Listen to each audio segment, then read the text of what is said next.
ఇది first chart అండి. First chart ఇలా ఎందుకు తీస్తామంటే మన ఇంట్లో 45 దేవతాస్ ఉంటారు. అండ్ మన ఫ్లాట్ ఎంత తిరిగిందనేది మనం ఈ చార్ట్ ద్వారా తెలుసుకోవచ్చు. మనం ఉన్నటువంటి సిటీలో ఏ ఫ్లాట్ ఏ బిట్ కూడా స్ట్రైట్గా లేదు, తూర్పుకి లేదు. ఇది ఫ్యాక్ట్ అండి.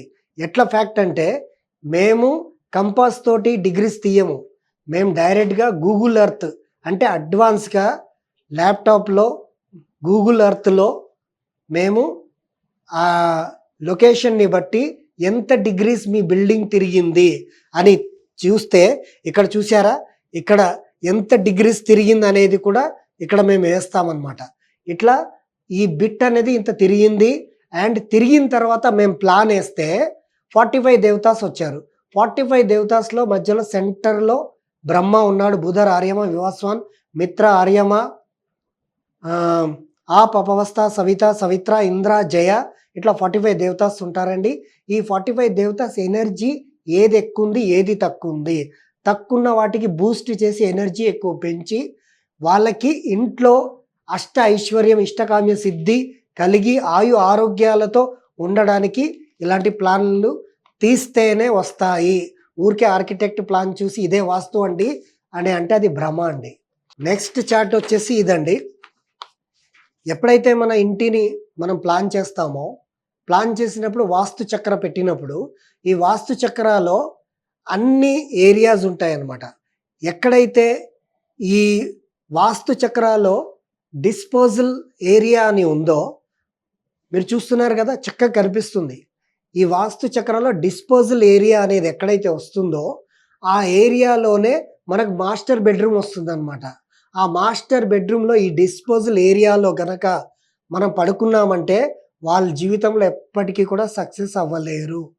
కాబట్టి ఈ వాస్తు చక్ర అనేది అంత పిన్ పాయింట్గా మన ఇంట్లో ఏ ఏ వస్తువులు ఎక్కడొస్తున్నాయో క్లారిటీ ఇస్తుందండి. సెకండ్ చార్ట్ ఇది. ఇది వచ్చేసి ఫైనల్ చార్ట్ అండి. ఇది మేము ఇచ్చేది. ఇప్పుడు మన ఆర్కిటెక్ట్ ఇస్తాడు ప్లాన్ అని అంటారు కదా, అలాంటిదే. ఆర్కిటెక్ట్ ఇచ్చే దాంట్లో మనకు పొడవు ఎంత వెడల్పు ఎంత అని ఇంటులుగా వేసి ఇస్తుంటారు. మనం అవి వేయకుండా ఈ విధంగా మన ఇంటి ప్లాన్ ఎట్లా వస్తుంది. ఇప్పుడు దీనికి ఈ బాల్కనీ అనేది ఇంటికి ఎక్కువ పెరిగిందనమాట. ఈ ముక్క యాక్చువల్లీ మన ల్యాండ్ అనేది స్క్వేర్లో ఉండాలి లేదా రెక్టాంగిల్లో ఉండాలి. అది కాకుండా ఏ ముక్క అయినా ఎక్కువ పెరిగింది అనుకోండి, ఆ ప్రభావం అనేది మనకు ఖచ్చితంగా చూపిస్తుంది. అలాగే ఈ ఇంట్లో ఈ ప్లేస్ అనేది ఇంత బిట్ అనేది పెరిగిన తర్వాత వాళ్ళ ఇంట్లో వాళ్ళ బాడీ పైన అదే ప్రాబ్లం వచ్చింది. ఆ ప్రాబ్లంని మేము ఈ బిట్ని వాస్తు ద్వారా కట్ చేసి ఎలాంటి పగలగొట్టడాలు లేకుండా వాస్తు ద్వారా ఈ బిట్ని మాత్రం కట్ చేసి ఈ ఇంటి యొక్క ప్లాన్ని మేము రెక్టాంగిల్లో తీసుకురావడం జరిగింది. మా దగ్గరికి బిల్డర్స్ అందరు కూడా ఎక్కువగా వస్తుంటారు.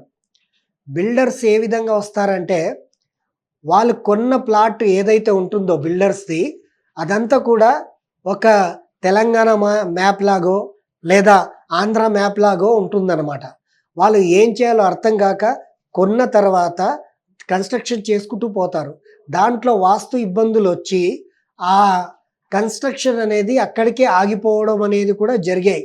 ఎందుకంటే ఆ బిట్ సరిగ్గా లేక అవి క్రాస్ తిరగడం వల్ల ఆ కన్స్ట్రక్షన్లో ఆగిపోయినప్పుడు మా దగ్గరకు వచ్చాక ఇప్పుడు ఈ బిట్ ఎలా అయితే కట్ చేసామని చెప్తున్నామో అలాగే ఆ బిల్డర్ ఒక సైట్ని మేము కట్ చేసి వాళ్ళకి ఇచ్చిన తర్వాత వాళ్ళ కన్స్ట్రక్షన్స్ కానీ వాళ్ళ ప్రాఫిట్స్ కానీ ఆ సేల్స్ కానీ చాలా ఎక్కువగా జరిగి వాళ్ళు అనుకున్న దానికంటే ఎక్కువగా ప్రాఫిట్స్ పొందారు. ఇవి జరిగాయండి, సత్యం.